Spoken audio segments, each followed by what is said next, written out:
আসসালামু আলাইকুম। দেশ কিংবা দেশের বাইরে থেকে যেখান থেকে আমাদের এই ভিডিওটি দেখতেছেন তাদেরকে নাইস ডিজাইন ইউটিউব চ্যানেল এবং ফেসবুক পেজের পক্ষ থেকে আন্তরিকভাবে শুভেচ্ছা। তো করে দিলাম টাঙ্গাইল থেকে এক প্রবাসী ভাইয়ের জন্য খুব সুন্দর করে একটি একতলা বাড়ির ডিজাইন।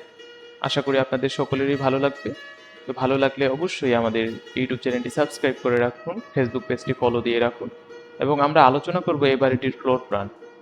এক কথায় খুব অল্প সময়ের মধ্যে এই বাড়িটি নির্মাণ করতে আপনার কি পরিমাণে রড, সিমেন্ট, বালি, এক কথায় বাজেট লাগবে এবং মাটি খনন থেকে পুডিং থেকে শুরু করে কলাম, শর্ট কলাম, বিম, আপনার রড কিভাবে কি করবেন সুন্দর করে আমরা একটা ডিজাইন আপনাদের মাঝে দেখানোর চেষ্টা করছি এবং আমরা আলোচনা করব যে এই বাড়িটি নির্মাণ করতে কি পরিমাণে সিমেন্ট, কি পরিমাণে বালি এবং কি পরিমাণে ইট লাগবে। আমরা যাবতীয় আলোচনা এই অল্প সময়ের মধ্যে আপনাদেরকে বোঝানোর চেষ্টা করব।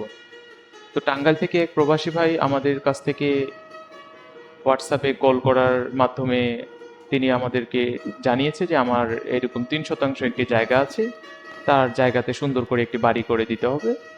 আর তিনি একটি ছোট রেফারেন্স দিয়ে দিতে, সেই অনুযায়ী আমরা বাসাটি নির্মাণ করার চেষ্টা করতেছি বা ডিজাইন করার চেষ্টা করছি।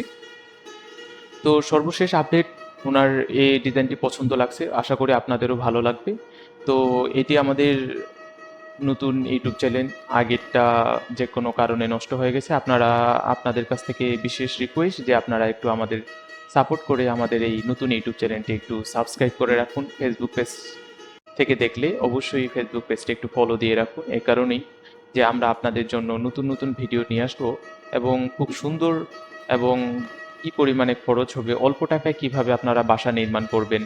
যেহেতু একটি বাসা সারা জীবনের স্বপ্ন বা সারা জীবনের কষ্টের অর্থ টাকা দিয়ে আমরা বাসা নির্মাণ করি, সেক্ষেত্রে আমি বলবো আপনাদের যে একটি বাসা নির্মাণের আগে অবশ্যই আপনারা পরিকল্পনা নিয়ে বাসাটি নির্মাণ করেন। আপনার রুমের সাইজ কত হবে, একটি কিচেন রুমের সাইজ কত হবে, একটি টয়লেট রুমের সাইজ কেমন হবে। এক কথায় আপনি যেটা ব্যবহার করবেন সেটা ব্যবহার করে যেন শান্তি এবং কি বড় একটা স্পেস পান, আপনি এখানে একটু ফার্নিচার বসাইতে পারেন। সেই ক্ষেত্রে বা সেই দিকগুলো বিবেক বিবেচনা করে আপনারা অবশ্যই বাসা নির্মাণের আগে একটি পর্যাপ্ত পূর্ণাঙ্গ একটি পরিকল্পনা নিয়ে, একটি ড্রয়িং নিয়ে তারপরে আপনারা বাসা নির্মাণের কাজ শুরু করেন। সেটা একজন ভালো ইঞ্জিনিয়ারের দ্বারা করলে অবশ্যই আপনার বাসাটি হবে টেকসই, মজবুত এবং দীর্ঘস্থায়ী। তো আমরা সারাদিন অক্লান্ত পরিশ্রমের পর যেখানে আমরা নিদ্রার জন্য বা যেখানে সব থেকে বেশি সময় স্পেন্ড করি সেটাই হচ্ছে আমাদের বাসা বাড়ি। তো আমরা চলে আসলাম আপনার বাসা বাড়ির ফ্লোর প্ল্যান নিয়ে। প্রথমে আমরা একটি পোর্চের ডিজাইন পাবো, 2টি বেডরুম, একটি বেলকনি, সামনে ডাইনিং ড্রয়িং এবং টয়লেট দিয়ে, পিছনে একটি কিচেন এবং 2টি বেডরুম দিয়ে, খুব সুন্দর করে 4 বেডরুম দিয়ে, একটি অ্যাটাচ টয়লেট, একটি কমন টয়লেট দিয়ে আমরা খুব সুন্দর করে সাজানোর চেষ্টা করছি এই বাসাটি।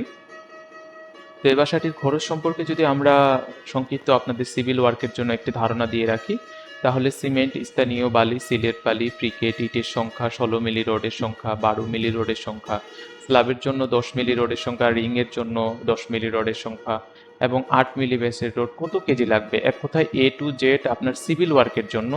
এ থেকেও কিছু বাড়তি খরচ আছে, আপনারা অবশ্যই আমাদের কমেন্ট বক্সে ইনবক্স করবেন, আমরা পূর্ণাঙ্গ খরচটি আপনাদেরকে দেওয়ার চেষ্টা করব, বা আপনারা চাইলে আমাদের সাথে আমাদের দেওয়া হোয়াটসঅ্যাপ নাম্বারে অবশ্যই যোগাযোগ করে পূর্ণ একটি ড্রয়িং এবং এটির এস্টিমেট নিতে পারেন। সুস্থ থাকবেন, ভালো থাকবেন, আল্লাহ হাফেজ।